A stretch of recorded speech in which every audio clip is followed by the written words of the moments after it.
In March of 2022, a Twitter employee got a phone call at work. On the other end of the line was someone who identified himself as a help desk representative. He explained that he had received multiple reports about a bug that affected the user's direct messages, and since the employee had also been using the app, they were likely affected too.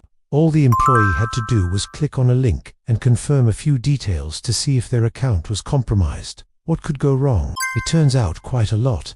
This simple task allowed the scammer to steal the employee's username and password, giving them full access to their account. But this was only the first domino in a string of events that would ultimately result in the thief stealing over $16 million. So how did a random kid pull off such a massive scam? And what did he do with all that money? Let's start at the beginning. The person behind the scam was a 17-year-old kid named Graham. Don't let his age fool you though, because Graham is anything but a normal teenager. As a self-proclaimed cybercriminal, Graham spends his days developing exploits and scams, and his nights trying to use them to make a quick buck. In fact, Graham's online alias is even Scrim, which is short for scrimmage. It's a play on the word scrimmage, which refers to a training exercise used to practice football plays. But if you replace the word football with fraud, you get fraud scrimmage. How genius is that? But it wasn't always this way. Just a few years ago, Graham was a normal kid, living in a small town. That all changed when he discovered a love for hacking. After falling down the rabbit hole, Graham quickly developed a taste for the con artist lifestyle. And before long, he started scamming people for money. At first, his targets didn't notice the charges on their credit cards for hundreds of dollars here or there. But as Graham got more daring, so did his scams, and the dollar amounts increased. Soon he was scamming people for thousands of dollars, and it was clear to everyone that something had to be done. Graham was caught and arrested by the FBI, but only served 3 months in jail. When he was released, he was placed under house arrest, where he would live for the next 6 months.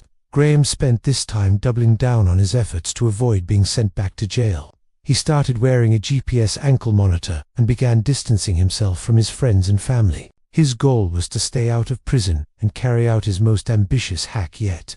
So far, Graham's scams had been fairly run-of-the-mill, but these methods weren't bringing in as much money as he wanted, so he started looking for bigger fish to fry. Enter Twitter. Graham had been eyeing the social media platform for a while and knew that if he could successfully hack into one of the company's employee accounts, he could get his hands on some serious cash. For months, he tried everything he could think of, but couldn't find a way in. Then one day he had a stroke of genius. As we mentioned earlier, Graham called up a Twitter employee and posed as a tech support agent. The employee, thinking they were helping fix a bug, gave Graham everything he needed to break into the system. Once inside, Graham wasted no time getting to work. He changed the email associated with the account and locked out the owner, preventing them from logging back in. Then he created a new Twitter account and changed the victim's profile picture and bio. To top it all off, he posted a message on the account's feed letting everyone know that they had been hacked. Talk about an entrance. This was only the beginning though. Now that he had access to the account, Graham could send tweets from the account's inbox and view every message ever sent to the account. But instead of jumping straight into the scam, Graham decided to lay low for a bit. He changed the account's location and made sure that all the messages looked normal. Then he waited for the perfect moment to strike. A few weeks later, the time was right. Graham sent out a series of tweets pretending to be the account owner. The tweets were all similar and asked people to contact him on a messaging platform. Some of the tweets even included photos of the account owner's face. Obviously, anyone who received these messages assumed that they were legitimate, and many people reached out to the number provided in the tweets. They had no idea that they were talking to Graham. Graham responded to each message with a friendly greeting and a request for money. He told people that he needed money to buy food, or that he was stranded in a foreign country and needed help getting home. Whatever the reason, Graham always asked for money, and people always said yes. After all, they thought they were helping out a friend. They transferred the money to Graham and waited for a response, but the response never came. Over the next few days, Graham repeated this process dozens of times and made a total of 34 fraudulent transactions. Each transaction was for a different amount, but they added up to a total of $16,500,939. To make matters worse, Twitter didn't even realize that the account had been hacked until after the damage was done. When they finally did catch on, they tried to get the money back, but it was too late. Most of the transactions had already been processed and the money was gone. To add insult to injury, Graham bragged about the hack on Twitter and taunted the company for not catching him sooner. Now that he had all that money, Graham went on a shopping spree. He bought a Lamborghini and a Rolex watch and even paid for cosmetic surgery. He was just 17 years old and had just scammed one of the biggest companies in the world for millions of dollars. You have to admit, that's pretty impressive. So how did the FBI catch on to Graham's scheme and bring him to justice? Well, that's actually still a mystery. Graham has never been caught and the money is still missing. All we know is that Graham continued to brag about his exploits online, and that eventually led the FBI to his doorstep.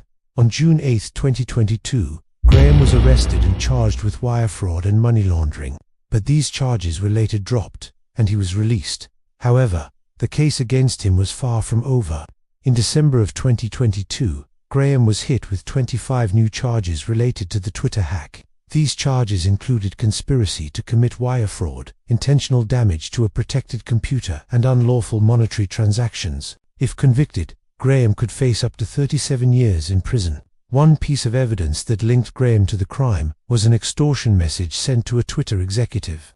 The message threatened to release sensitive information unless the executive paid a ransom of $1 million. The message was signed off with Graham's online alias, Scrim. This was enough evidence for the FBI to obtain a search warrant and raid Graham's house. During the raid, they found a laptop and phone that contained evidence of the hack. Unfortunately for Graham, there was also a witness who saw him logging into the compromised Twitter account. With all this evidence, it seemed like Graham's luck had finally run out. However, in a surprising turn of events, the judge dismissed the case against him. The reason given was that the government didn't have jurisdiction over the crime.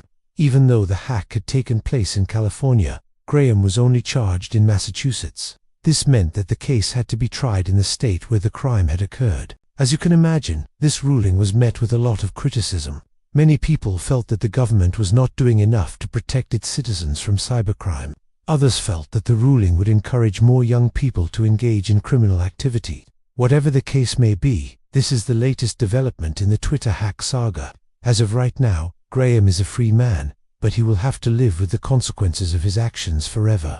If you want to learn more about this case, be sure to check out the resources. Also, be sure to subscribe to my channel to stay up to date on all things fraud. Thanks for watching.